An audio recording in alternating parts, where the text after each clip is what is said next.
The fossils in my collection today look nothing like they did when they were first found. This series is a chance to look at the fossils before and after preparation and introduce you to my digital fossil collection that will feature many of the fossils that have been found on this channel.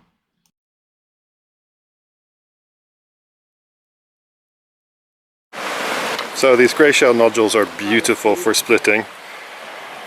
Absolutely beautiful for splitting Dactilyoceras, and that is a treat. This is my little Dactilyoceras tenuicostatum I found at Brunswick Bay. Put a little bit of varnish on it, got a bit wild. But the reason I'm showing you this is you can actually see it's a little bit pathological.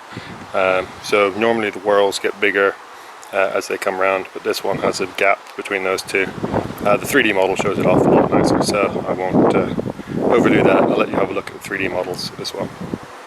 And what you can see is the positive on this side, the negative on this side. So if we rotate it, you can then see positive, negative, and you can see these indents.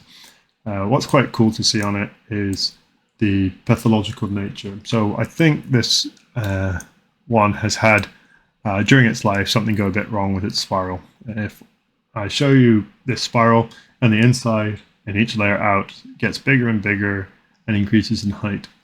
That's true all the way along, except until you follow this very outer layer, and then you'll see that this layer here drops relative to the layer inside.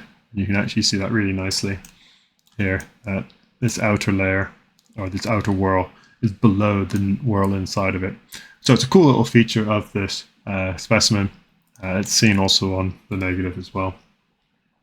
These two pieces belong to each other. You hopefully can see that this sort of heightened bit of this groove slots nicely into here, and so I will create a model where they actually go together and open up, and so this whole scan will be available online, so please do double check the links down below and you'll be able to see it.